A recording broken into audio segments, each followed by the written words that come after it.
Hello मेरे प्यारे बच्चों, क्या हाल चाल। उम्मीद करते सारे लोग बहुत बढ़िया होंगे, जबरदस्त होंगे। अच्छा, धीरे धीरे क्या हो रहा है कि जैसे जैसे हमारे दिन कम होते जाते हैं वैसे वैसे हमारी जो टेंशन का सिलसिला है वो जारी होता जा रहा है।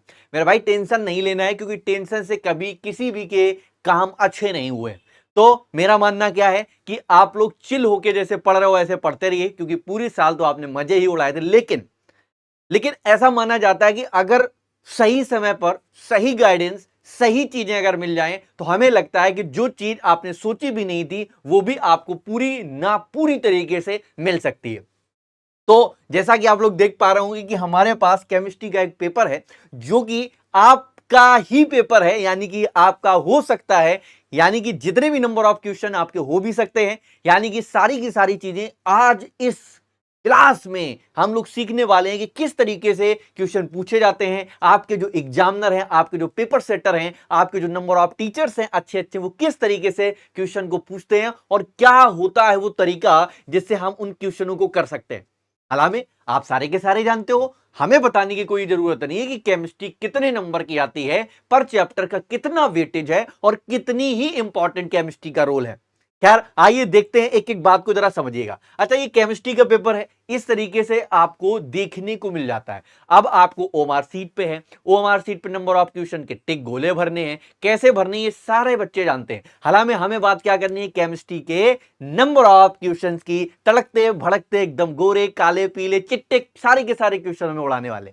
अच्छा देखो, सबसे पहले देख लो, ये जो हमारा क्वेश्चन होता है, सबसे पहले यही बातों पे आपको गौर फरमानी है कि यहां पर जो कुल हमारे प्रश्न होते हैं, बेटा ध्यान से समझिएगा, जो हमारे कुल प्रश्न होते हैं, जो हमारे बेटा कुल प्रश्न होते हैं, प्रश्नों की कुल संख्या कितनी होती है, तो आपका आंसर होगा सर जी, जो हमारे कुल क्वेश्चन होते हैं, ध्यान दीजिएगा, जो हमारे बेटा कुल क्वेश्चन होंगे वो हमारे टोटल नंबर ऑफ क्वेश्चन जो होंगे वो हमारे कितने देखने को मिलते हैं, तो आपका आंसर होगा सर हमारे टोटल नंबर ऑफ क्वेश्चन आपको जितने भी देखने को मिलेंगे आपके एग्जाम में, टोटल और टोटल यहां पर रखे गए हैं कितने, तो आपका आंसर होता है सर जी 96। यहां पर ध्यान से देख लो, ध्यान से देख लो भाई साहब, यहां पर आपको कितने नजर आ रहे हैं, ये आपको कितने नजर आ रहे हैं भाई साहब, ये बार बार ये देखो हमारे कितने हैं 96। टोटल नंबर क्वेश्चन हमारे कितने होंगे 96 होंगे। अब ये जो 96 क्वेश्चन होंगे भाई, कितने होंगे 96 क्वेश्चन होंगे, जिसमें आपके 70 70 एमसीक्यू होंगे,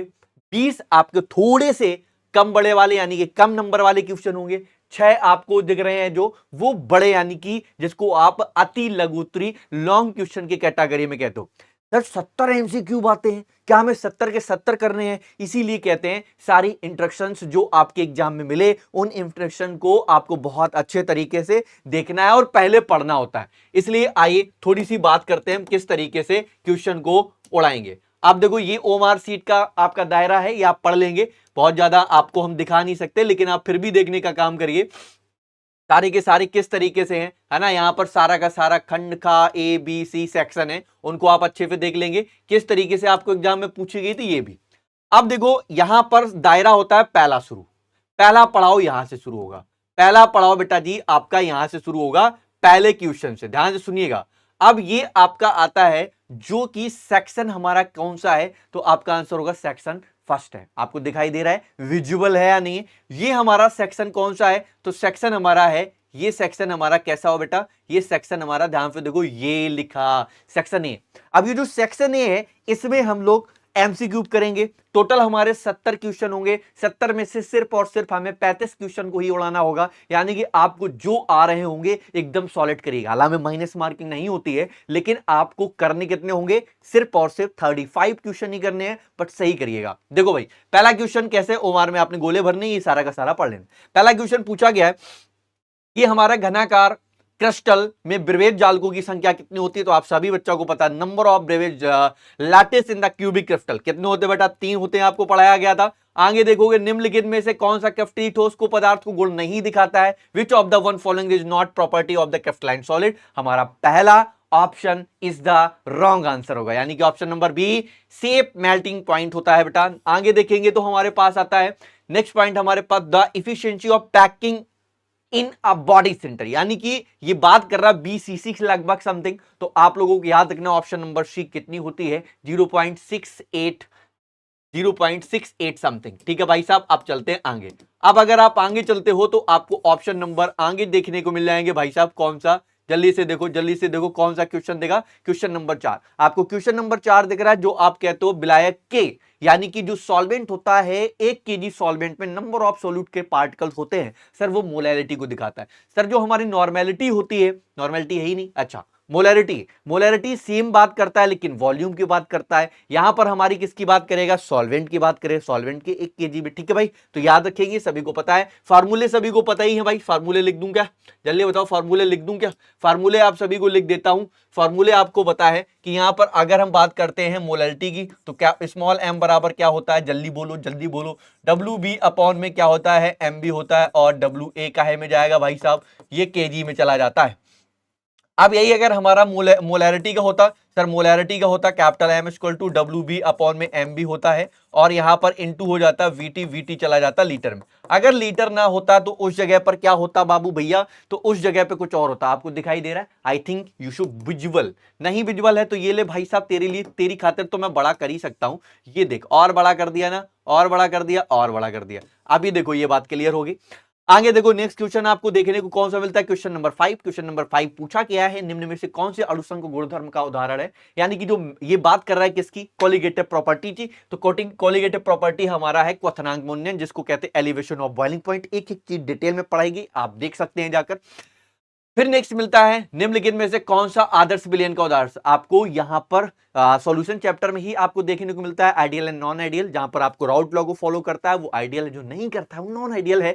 तो इसमें एग्जांपल आपका बनता है बेंजीन और यहां पर टॉल्यूइन का, यानी कि आप इसको देख रहे हैं, ये हमारा किसका एग्जांपल है, टॉल्यूइन का। और आगे देखेंगे तो हमारे पास नेक्स्ट क्वेश्चन, अच्छा खत्म हो गया, चलो भाई खत्म हो गया, आजा आजा आजा आजा, आगे आजा, आगे आजा, चल चल चल चल चल चल भाई, चल चल चल चल चल चल चल, बच्चों के लिए तो कुछ भी। क्वेश्चन नंबर 7 आपको देखने को मिलना है। क्वेश्चन नंबर 7 है, 25 डिग्री सेंटीग्रेड ताप पर निम्न में से 0.m परासरी। आप जानते हो कि, ध्यान से देखिएगा कि इस क्वेश्चन को जब आप ब्रेक करोगे, हैं, बस बात तो वही है, अगर आप इसको ब्रेक करना चाहोगे तो मैं ऐसे बता रहा, ध्यान से देखिएगा कि जब आप इसको ब्रेक करोगे, यानी कि बात कर रहा है परासरी, परासरी दाब का, यानी कि ये बात कर रहा है 2 बिलियन है, 2 बिलियनों में से 2 सॉल्यूशन में से C1 और C2 दोनों के बराबर हो जाएंगे।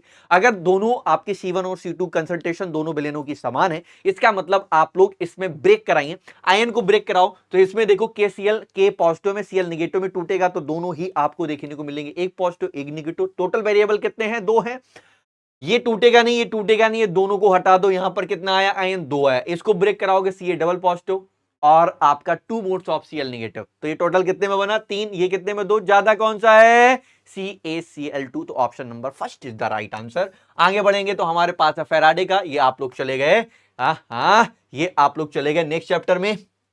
जैसे ही आपने देखा फैराडे के, आप लोग इसमें देखते हैं कि जो हमारा ये इलेक्ट्रोकेमिस्ट्री हो गया, जैसे ही आप इनको ब्रेक कराओगे, देखो कैसे कराते हैं।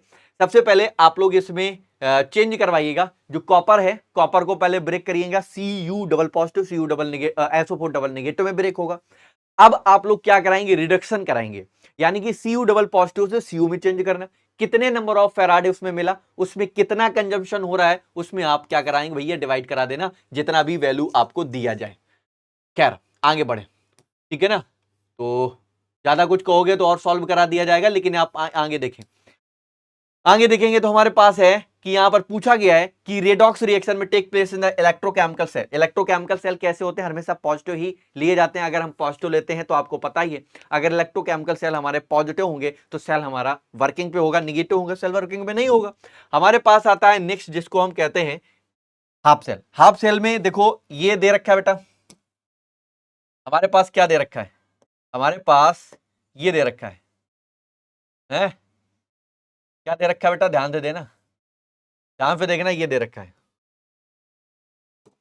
हमारे पास, क्या दे रखा है, तो आपका आंसर होगा सर जी, यहां पर हमको दे रखा है, ये दे रखा है। देखो मैं पहले इसमें बता दूं, यहां पर फिर बड़ा कर दूंगा, यहां पर इनॉट सेल दे रखा है कुछ इस तरीके से।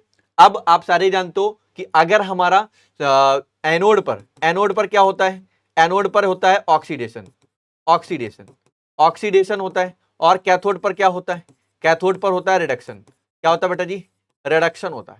तो यहां पर आपने फार्मूला कौन सा लगा देना है, जल्दी बताओ, ई नॉट सेल बराबर ई नॉट सेल बराबर E naught cathode minus E naught anode. क्या लगा दो भैया, ई नॉट एनोड। इन फार्मूले का आप लोग इस्तेमाल कर लोगे। E naught cathode minus E naught anode. Anode पर हमेशा ऑक्सीडेशन होगा, कैथोड पर हमेशा क्या होगा, रिडक्शन होगा। Is that clear? ये वाला क्वेश्चन आपको समझ में आ गया होगा किस तरीके से मैंने आपको बताया। क्लियर भाई साहब? क्लियर? जल्दी बोलो, क्लियर है कि नहीं है? हैं? जल्दी बोलो, कर लोगे ना? कर लोगे सर। आगे बढ़ते हैं। जैसे ही आगे बढ़ोगे तो आप इसमें सारे फार्मूले में क्या रखवा दोगे सर, वैल्यू रखवा दोगे। जैसे ही आप एक बार वैल्यू रखवाओगे तो आपका करेक्ट आंसर आ जाएगा। अब बढ़ते हैं आगे नेक्स्ट क्वेश्चन पे। इस पे वैल्यू रखवा देना, आंसर आ जाएगा। आगे देखते हैं भाई साहब। आगे देखेंगे तो हमारे पास पूछा गया जंग यानी कि कोरिजन रस्ट का फार्मूला क्या होता है, आप सारे के सारे जानते हो कि यहां पर Fe2O3 इंटू XH2 ये हमारा फार्मूला होता है। तो फेरिक ऑक्साइड होता नॉर्मली, लेकिन XH2 नंबर ऑफ मॉलिक्यूल होते वाटर के, इसलिए हम यहां पर बोलते हैं डाइहाइड्रेट फेरिक ऑक्साइड।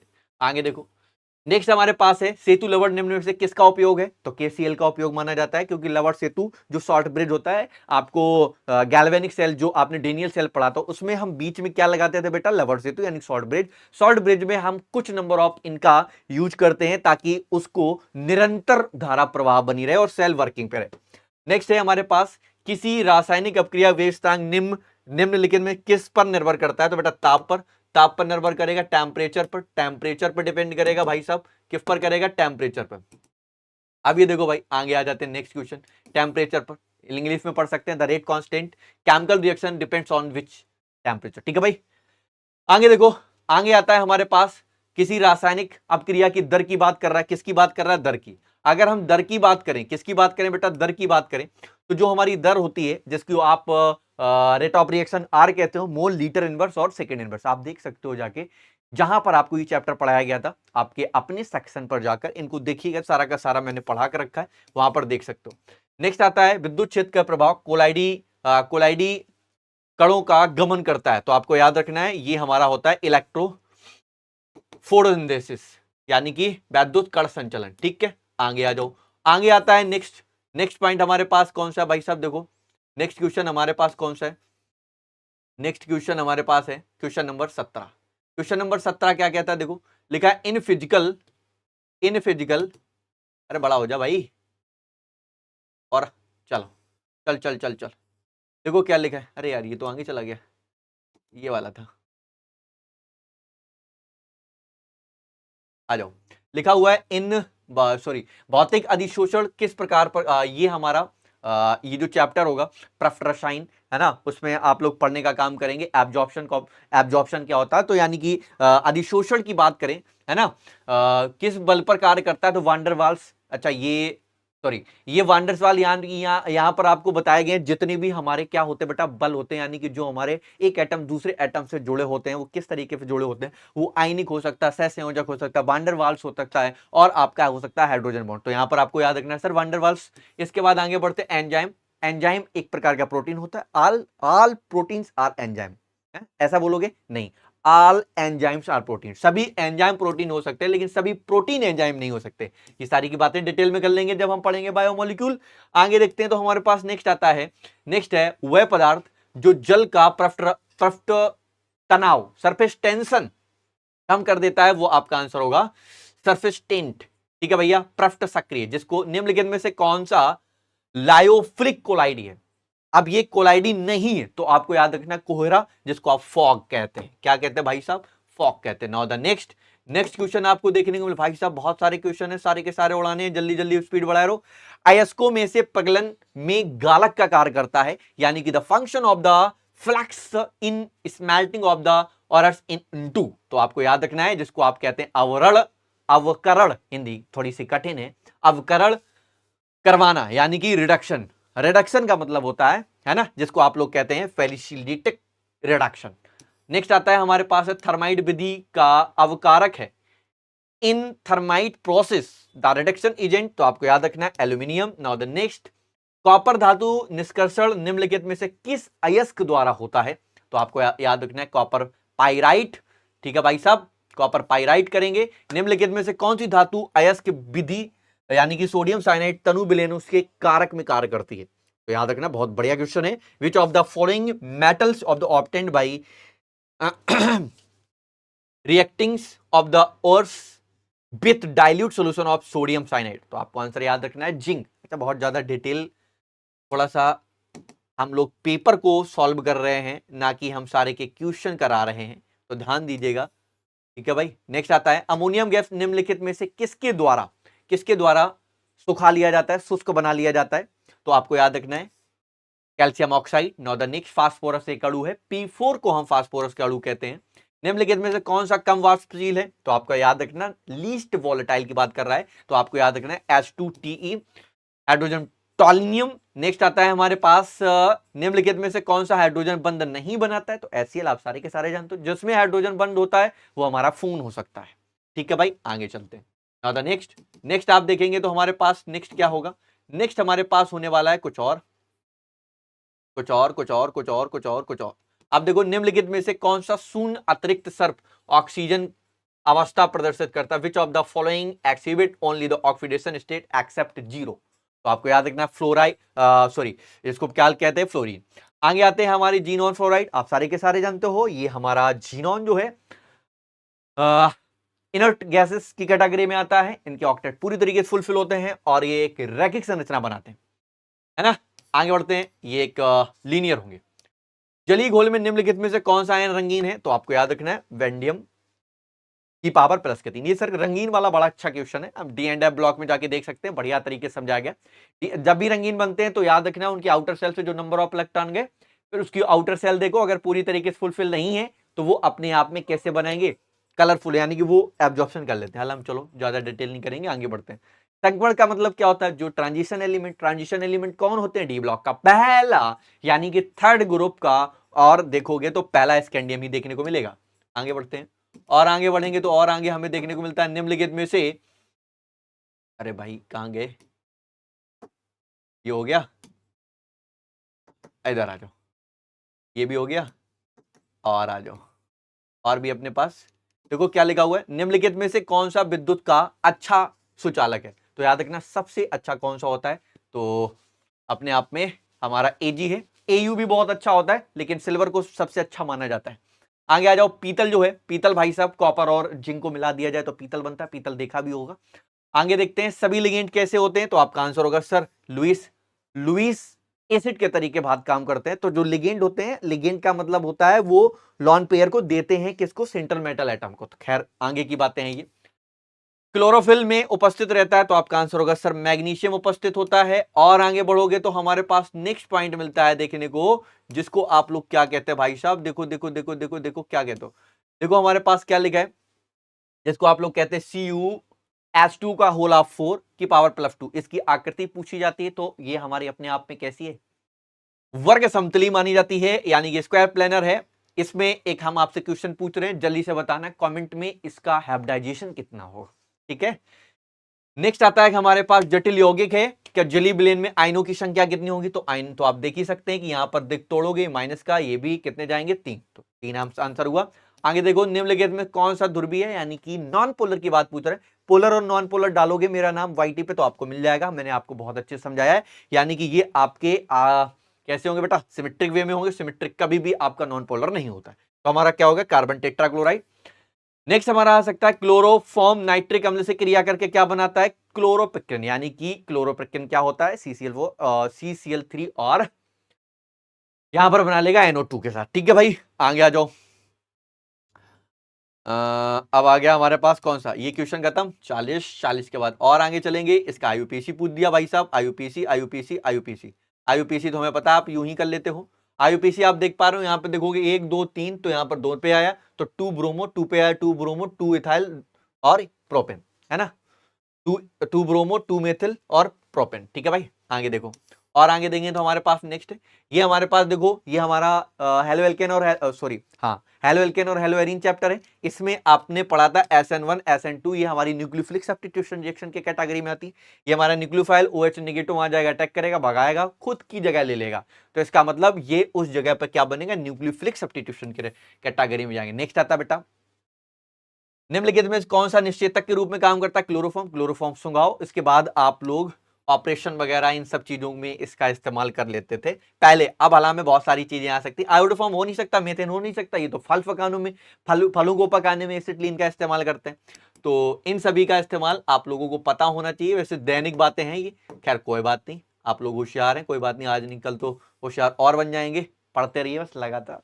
आगे देखो, प्राइमरी का मतलब क्या होता है, ये प्राइमरी का पूछ रहा 1 डिग्री। 1 डिग्री का मतलब क्या होता है, जब कोई यहां पर किसकी बात पूछ रहे हैं, किसकी बात पूछ रहा है, प्राइमरी एल्कोहल। तो एल्कोहल ग्रुप का क्या मतलब होता है, OH, जो जिस कार्बन से जुड़ा वो एक से जुड़ा होना चाहिए फर्स्ट, यानी प्राइमरी। तो ये भी हमने आपको बहुत अच्छे से एक्सप्लेनेशन दी थी, आप जाकर देख सकते हैं, ये सब कुछ पढ़ा चुका हूं मैं। और आगे देखोगे, ये हमारे पास नेक्स्ट आता है, इसमें से पूछ रहा बताइए कौन सी आइसोमेरेज में। तो आइसोमेरेज में ध्यान देखो, आप सारे के सारे जानते हो, मॉलिक्यूलर मॉलिक्यूलर फार्मूला सेम होगा, लेकिन इनकी जो स्ट्रक्चर होगी, और स्ट्रक्चर में तो पूछ ही नहीं रहा, पूछ क्या रहा है यहां पर, देखो ये कौन सा ग्रुप है, ये हमारा OH ग्रुप है, ये कौन सा ग्रुप है, ईथर ग्रुप है। अरे भाई कहां चले गए, कहां चले, ईथर ग्रुप है, दोनों क्या भैया अलग अलग है। अब जब दोनों अलग अलग हैं तो किसकी बात होगी भाई, तो किसकी बात होगी, अच्छा ये वाला हो गया, ये वाला हो गया, ये वाला आ गया, है ना। तो किसकी बात कह रहा है, तो आपको याद रखना है क्रियाशील आइसोमेरेज यानी फंक्शनल आइसोमेरेज में। आगे आ जाओ, बड़े पैमाने पर मेथिल एल्कोहल बनाया जाता है। मेथिल एल्कोहल सबसे ज्यादा कैसे बनाते हैं, तो आप याद रखना पायरोलिग्नियस होता है, पायरोलिग्नियस का हम औद्योगिक विधि द्वारा बना लेते हैं। खैर छोड़ो, और आगे बढ़ते हैं, और आगे बढ़ते हो तो ये हो गया क्या है, अभी नहीं हुआ सर जी, अभी नहीं हुआ, अभी नहीं हुआ, अभी नहीं हुआ, और कर लेंगे। देखो क्या लिखा हुआ है, ईथर की उपस्थिति में क्रियाशील मुक्त मूलक है। ईथर की उपस्थिति में ईथर का क्या होता है, ROR। तो बचा क्या है यहां पर, देखो O है, दोनों साइड हम RR को जोड़ सकते हैं, खत्म सर जी। और आगे बढ़ो, और आगे हमें देखने को मिलता है फिनॉल। फिनॉल जो है, फिनॉल की अपक्रिया ब्रोमीन के जल के साथ बनाता है। तो आप जानते हो फिनॉल होता है, बेंजीन के ऊपर क्या होता है, OH। अब इसमें क्या होगा, दोनों ऑर्थो पर एक पैरा पर, तीनों पे क्या होगा बेटा, H एक्टिव हो जाएगा। अब जैसे ही इसको वाटर के साथ कराओगे, वाटर के साथ कराओगे Br2 के साथ, तो आप देखोगे कि तीनों Br उसकी जगह पर अटैच हो जाएंगी। तो 2,4,6 ट्राइब्रोमोफिनॉल। बड़ा ही सिंपल था। एल्डिहाइड का सिंबल क्या होता है एल्डिहाइड और कीटोन। तो आप जानते हो एल्डिहाइड और कीटोन का मतलब क्या होता है, एल्डिहाइड होता है CHO, कीटोन होता है CO। तो ये ग्रुप आपका बन जाएगा ऑप्शन नंबर बी। आगे आ जाओ, ये टॉलेन अभिकर्मक क्या होता है, सभी को पता है AgNO3, इसमें तो कोई बात ही नहीं थी भाई। आगे आ जाओ भाई, आगे और आते हैं तो और क्या भाई, अब देखो नेक्स्ट हमारे पास क्या है, 51 नंबर पे है। इसमें पूछ रहा आईयूपीएसी ना, सिंपल था, आईयूपीएसी में जहां पे फंक्शनल ग्रुप बनते हैं वहीं से हम लोग क्या कर लेते हैं सर जी, स्टार्ट। 1 2 3 4, तीसरे कार्बन पे आया मिथाइल, तो तीसरे मिथाइल, 3 मिथाइल यही अकेले था, तो ऑप्शन नंबर तुरंत टिक करके चले आते। अच्छा, ऑप्शन को टिक करने का तरीका भी यही होता है कि अगर आपको शुरुआत की चीजें वहां पर मिल रही और तीनों ऑप्शन पे नहीं मिल रहा है, तो आप बिना कहे, बिना सोचे समझे आप टैकल कर सकते हो, ये और अच्छा तरीका होता है। तो option number D is the right answer. और आगे बढ़ गए, हमारे पास है, जब भी कभी भी हम एक एल्डिहाइड ग्रुप के साथ बेसिक फॉर्म में या बेसिक फॉर्मेट में या क्षारीय माध्यम में कराते हैं, तो यहां पर बनता है एल्कोहल ग्रुप। एल्कोहल ग्रुप बनता है तो उस जगह पर उस रिएक्शन का नाम होता है कैनिजारो। कैनिजारो नेमिंग रिएक्शन में बहुत ज्यादा पूछी जाती है। और आगे बढ़ो, नेक्स्ट आता है एल्डिहाइड और कीटोन में अंतर स्पष्ट करना है। तो याद रखना, फेलिंग घोल से, फेलिंग विलयन का एक घोल को डालेंगे तो वहां पर दोनों चीजें अलग अलग देखने को मिल जाती। अब ये सब क्या होगा, और भी अच्छा चैप्टर के अंदर जो आप पढ़ रहे होंगे उसमें डिटेल में हो जाएगा। ये सारी की सारी बातें माइंड में सेट रखो कि एग्जाम में क्वेश्चन कैसे बन जाते हैं। नेक्स्ट आता है, निम्नलिखित में से कौन सा अम्ल विनेगर, विनेगर का मतलब जानते ही हैं, उपस्थित रहता है। तो इसको जिन बच्चों को प्रॉब्लम है, आ जाओ भैया इंग्लिश में पढ़ लेते हैं इसको। देखो, विच ऑफ द फॉलोइंग एफटिक प्रेजेंट इन विनेगर। विनेगर का मतलब जानते हैं ना, सारे के सारे सिरका होता है भैया, क्या होता है बेटा, सिरका होता है। तो यहां पर आपने क्या ऑप्शन टिक किया, देख सकते हो एसिटिक एसिड। तो एसिटिक एसिड ही हमारा क्या कहलाता है बेटा, सिरका कहलाता है, जो घर में फलो अचार बनाने के लिए काम आता है। आगे देखो, कार्बोक्सिलिक एसिड, कार्बोक्सिलिक एसिड का मतलब होता है COOH ग्रुप को कार्बोक्सिलिक एसिड कहते हैं। आगे और देखो भाई सब, आगे देखिए, निम्नलिखित में से दुर्बल, यहां पर गलत लिखा हुआ है, यहां पर गलत लिखा हुआ है, ये दुर्बल अम्ल है, दुर्बल अम्ल, ठीक है भाई। दुर्बल अम्ल क्या होता है, वीक एसिड क्या होता है, इंग्लिश में सही लिखा है इसलिए इंग्लिश भी पढ़ लिया करो। वीक एसिड है CH3COOH। और आगे बढ़ते हैं, निम्न से पूछ सकता है लैक्टिक एसिड, आप सारे के सारे जानते हैं दूध में पाया जाने वाला है लैक्टिक एसिड। फार्मूला क्या बना, एक तरीके ये बना, आप इसको ऐसे भी ना लिखें तो ऐसे कह सकते हैं C3 और H आपके कितने, O कितने हो गए बेटा, 3, O3, और मतलब आप ऐसे भी कह सकते हैं C3H6 और O3, कैसे भी बोलो, लैक्टिक एसिड ही रहेगा भाई, सब कुछ नहीं चेंज होने वाला। और आगे आ जाओ भाई, और आगे चलते हैं। और आगे चले तो हमारे पास 58 नंबर क्वेश्चन है, पूछ रहा है अणु सूत्र यानी कि मॉलिक्यूलर फार्मूला है C3H9 और N का। इसमें पूछ रहा है निरूपित करता है द मॉलिक्यूलर फार्मूला रिप्रेजेंटेड। तो ये ऑल ऑफ दीज यानी कि 1 डिग्री 2 डिग्री 3 डिग्री तीनों तरीके से हम इसको बना सकते हैं। नेक्स्ट आता है एमीन में नाइट्रोजन का संकरण है sp3। एमीन, एमीन जानते ही हो एमीन क्या होता है? NH2। आगे आ जाओ, आगे आ जाओ। एमीन ग्रुप की बात कर रहा है, NH2 ग्रुप जुड़ा होगा जिससे, तो एन के ऊपर लॉन पेयर भी होता है, याद रखना। आगे आ जाओ, एथिल एमीन की अपक्रिया नाइट्रस, तो नाइट्रस के साथ कराओगे HNO2 के साथ, HNO2 के साथ कराना एथिल एमीन, एथिल एमीन का फार्मूला होता है C2H5NH2। जैसे NH2 के साथ कराओगे तो आपका अमोनिया निकल जाएगा, बचेगा एथिल अल्कोहल। आगे आ जाओ, निम्नलिखित में से दुर्बल, बेटा यहां पर निर्बल नहीं है, फिर से ये हमारा दुर्बल भस्म यानी कि 20 है।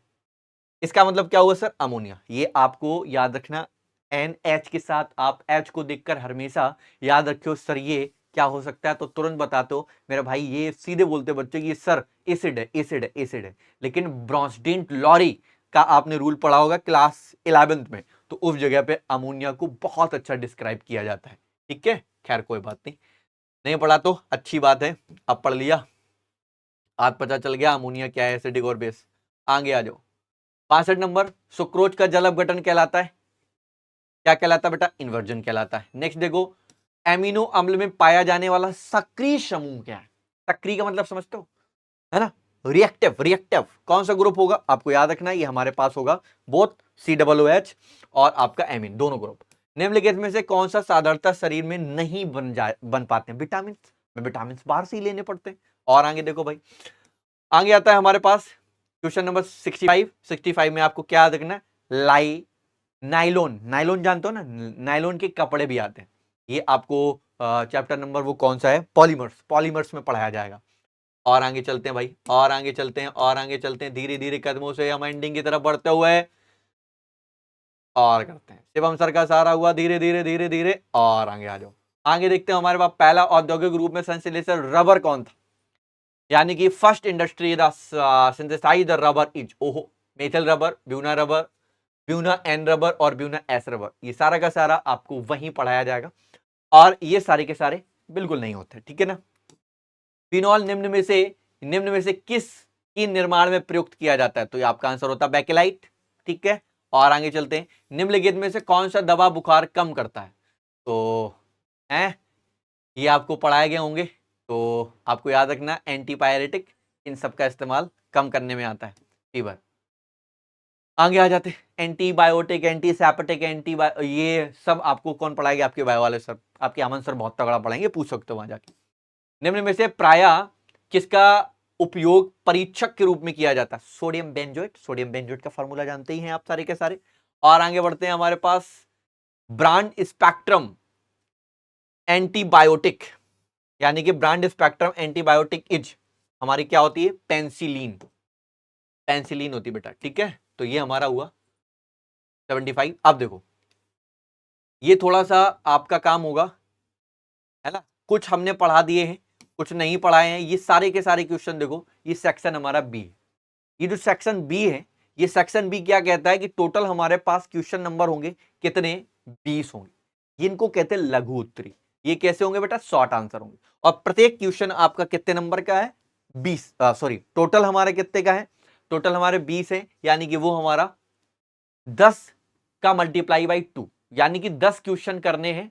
एक क्वेश्चन 2 नंबर का है, टोटल 20 नंबर के हैं। तो ये कुछ क्वेश्चन ऐसे आपको करने, लेकिन टोटल क्वेश्चन हमारे कितने हैं? 20, करने कितने होंगे? 10। कहानी यही अच्छी है कि आपको जो आ रहे हो वही करने।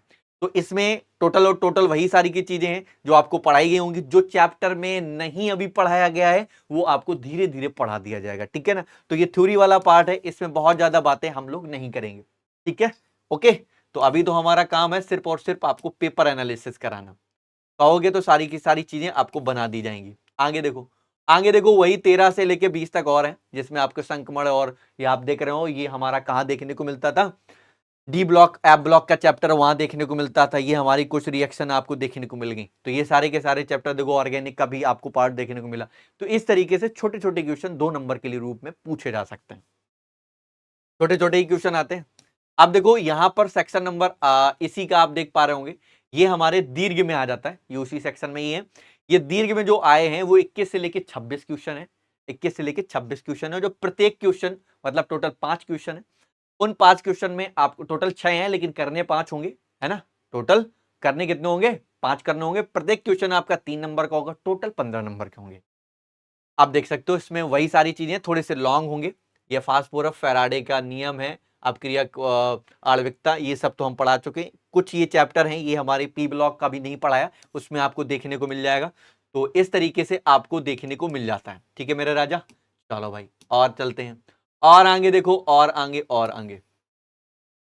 ये देखो हमारे पास क्या है, ये हमारा कोऑर्डिनेशन कंपाउंड, वहां मैं पढ़ा चुका हूं, पहली लाइन तो यहीं से शुरू हुई थी। खैर कोई बात नहीं, जिन बच्चों ने पढ़ा था वो ध्यान से देखना। तो इसमें वो पूछ रहा है द्विक लवण, यानी कि जिसको हम डबल सॉल्ट कहते हैं, जटिल यौगिक में कुछ डिफरेंसेस बताने हैं वो, और केंद्रीय धातु परमाणु की ऑक्सीकरण संख्या, समन्वय संख्या बताएं। तो ये जो पूछ रहा है, इनकी कोऑर्डिनेशन नंबर निकालनी है, यानी कि आप सारे के सारे जानते हो इसकी प्लस की 1 होती है, इसकी निकालेंगे। प्लस का 1 मल्टीप्लाई बाई 4, है ना, इसकी निकालनी है। इसकी निकालनी है, उसको x मान लोगे। एक CN का माइनस का 1 होता है, मल्टीप्लाई 6 से माइनस के 6, प्लस के 4 उधर हैं, प्लस के 4 और माइनस के 6, प्लस आपके कितने होगा, माइनस के 2 उधर जाके प्लस के 2। तो इस तरीके से आपको हमने ऑक्सीडेशन नंबर कैसे निकालते हैं वो भी हमने आपको बताया था। खैर वो आप अपनी वीडियो में अच्छे तरीके से देख लेंगे, वो हमें पता है। ये आप कंप्लीट करेंगे। इसमें ये पूछा गया है, देखो एल्डोल संघनन बेटा, ये 2 रिएक्शन है, एल्डोल संघनन और पार्किन, ठीक है। तो ये देखो मैंने ये पार्किन है, पार्किंग कुछ इस तरीके से रिएक्शन होती है, जिसमें आपका क्या बनता है, सिमेनिन अपक्रिया बनती है, सिमानिन अपक्रिया बनेगी, और ये हमारी हो जाती है जिसमें पार्किन रिएक्शन होगी। पार्किंग के बाद ही हमारे पास नेक्स्ट रिएक्शन है जो हमारी एल्डल संघनन है। एल्डोल होती है जो हमारे पास जो हमारा एल्डिहाइड ग्रुप होता है, एल्डिहाइड ग्रुप के 2 मोल ले लेते हैं। 2 मोल लेने के बाद हमारा क्या बन जाता है बेटा, एल्डोल बन जाता है। अब यहां पर कंडीशन होती है, क्रॉस एल्डोल आता है। तो क्रॉस एल्डोल में क्या होता है, एक हमारा एल्डिहाइड होता है, तो एक कीटोन ग्रुप को हम अटैक कराते हैं। तो उस तरीके से हमारा क्या बन जाता है, ये हमारा एल्डोल बना तो कीटोल बन जाता है, ठीक है। तो इस तरीके से हमारे पेपर की कंडीशन हुई। अब ये छोटी छोटी सी है बकवास सी क्या पूछ दी है इसमें सर, आईयूपीएसी पूछ दी सभी को आते हैं, आईयूपीएसी सब कर लेते हैं, कहोगे तो हम आईयूपीएसी पे भी बात कर लेंगे, ठीक है। तो कुछ इस तरीके से पेपर होता है, बहुत ही सिंपल होता है। अच्छा होता क्या है कि जो हमारे 70 के 70 एमसीक्यूब देखने को मिले, वो जो 70 एमसीक्यूब हुए थे, उन सभी 70 एमसीक्यूब का ये मतलब नहीं है 35 नंबर सबसे। देखो होता क्या है, लोग ये सोचते हैं, बच्चे ये सोचते हैं कि एमसीक्यूब में क्या रखा है। अगर आप एमसीक्यूब अच्छा करके लेके जाओगे तो वहीं से आपका जो नंबर इंक्रीजमेंट होता है, यानी कि जो आपकी परसेंटेज बढ़ती है वो वहीं से बढ़ती है, और वो वहां पर दिमाग नहीं लगाता, वो भगा पड़ा रहता है। देखो इस पेपर में जो भी आपका पेपर आया, इसमें न्यूमेरिकल वाला पोर्शन नहीं था। अब हो सकता है न्यूमेरिकल वाले पोर्शन मिले, और ऐसा बिल्कुल नहीं होगा कि नहीं होगा, सेट के ऊपर होता है कौन सेट आपके पास पड़ जाए। तो सारी के सारी चीजें आपकी रिवीजन होनी चाहिए, हर एक चैप्टर कंप्लीट होना चाहिए, हर एक चैप्टर की थ्योरी अच्छी तरीके से होनी चाहिए, हर एक चैप्टर के लिखे गए फार्मूले कंप्लीट होने चाहिए। अब आपको तैयारी कैसे करनी है वो भी 2 बातें ध्यान से सुन लो। हर एक चैप्टर को एक एक तरीके से, अपने अपने तरीके से, ऐसे नहीं पढ़ना है कि हर एक चैप्टर को एक पढ़ा फिर दूसरा पढ़ा फिर ऑर्गेनिक फिर इनऑर्गेनिक। देखो मेरा पढ़ने का व्यू था कि जैसे ही हमारा पहला चैप्टर होता था, उस पहले चैप्टर को मैं पहले कवर करता था। पहले कवर किया इसका मतलब मैं एक ही चैप्टर पहले पढ़ूंगा, फिर मैं सेकंड चालू करूंगा। अगर न्यूमेरिकल वाला पार्ट है तो न्यूमेरिकल के सारे फार्मूले मैंने को लिख लेने हैं, सारे फार्मूले आपको अच्छे तरीके से याद होनी चाहिए, है ना। उसकी कॉपी आप अपनी अलग मेंटेन कर लो सारे फार्मूले की, जिससे आप न्यूमेरिकल जब लगाओ तो उस कॉपी का इस्तेमाल अच्छे तरीके से कर सको। दूसरा, जब आप न्यूमेरिकल लगाओगे तो फार्मूले आपको पहले से याद होने चाहिए, थ्योरी आपको आनी चाहिए, बिना के एमसीक्यूब हो जाते हैं। एमसीक्यूब कभी भी एग्जाम के लिए याद नहीं किए जाते, रटे नहीं जाते, ठीक है। 2 बातें हो गई। तीसरी बात, जब भी आप पढ़ेंगे तो कम से कम एक एक चैप्टर में 2-2 3-3 घंटे दीजिए। एक चैप्टर को जब आप रिवीजन कर रहे होंगे, रिवीजन के दौरान आपको फिर 3 घंटे बाद रिवीजन करना, फिर आपको फिर से रिवीजन करना। अच्छा कभी ऐसा भी होता है कि सेल्फ कुछ बच्चे सेल्फ टेस्ट भी लेते हैं। सेल्फ टेस्ट कैसे लेते हैं, मैं कैसे लेता था, मैंने सोच लिया कि कल मेरा टेस्ट है और मुझे कल जो टेस्ट लेना है वो हमारा सॉलिड स्टेट का है। मैंने क्या करना है, सारे प्रीवियस ईयर के क्वेश्चन निकाले, उसमें देखा सॉलिड स्टेट के जितने भी नंबर ऑफ क्वेश्चंस आते हैं वो नंबर ऑफ क्वेश्चन एक कॉपी पे नोट डाउन कर लिए उसी तरीके से। फिर क्या किया, वो पेपर मैंने रख दिया। अब मैं तैयारी कर रहा हूं बहुत अच्छे तरीके से, प्रॉपर तरीके से, ठीक है ना। अब वो तैयारी करने के बाद पेपर रख दिया। अब मैं किसी भी चीज को, कोई भी काम कर रहा हूं, लेकिन वो पेपर मेरे को खोल के नहीं देखना। अचानक आपका टाइम डे डिसाइड है कि आपको संडे को टेस्ट देना है, वो पूरा खर्रा उठाओ। आपको जरूर याद होगा कि आपने क्या लिखा था, वो अलग की बातें हैं, लेकिन बिना देखे वो पेपर को पूरी तरीके से लिखो। जब आप पूरी तरीके से उस पेपर को लिखोगे without any cheating, I hope so अच्छा स्कोर करोगे। और जब आप कॉपी पे लिख देते हो, इसीलिए पुराने बुजुर्ग क्या कह के गए हैं, लिखा हुआ हमेशा याद रहता है, लिख लिख के याद करो। तो कुछ लोग लिख लिख के याद रखते हैं। तो जितनी भी केमिकल रिएक्शंस होती हैं या जो भी हमारा ऑर्गेनिक का फंडा है, सारा का सारा पार्ट आपको लिख लिख के ही याद करना है। तो जितना अच्छा आप कॉपी को रगड़ोगे उतना अच्छा तैयार होगा। ऐसे ही चीजें आपको मिलती रहेंगी, आप और कहोगे तो और डिटेल कर दिया जाएगा। जैसे आपके कमेंट मिलेंगे वैसे ही हम अगली बात करेंगे। सभी लोग मस्त रहें, पेपर को अच्छे तरीके से देखें, इसी तरीके से पेपर बनते हैं और एंजॉय लेते रहिए, पढ़ते रहिए, नर्वस बिल्कुल नहीं होता है। मिलते हैं ऐसे ही नेक्स्ट वीडियो में, तब तक के लिए मस्त रहें, दुरुस्त रहें, टाटा बाय बाय, जय हिंद।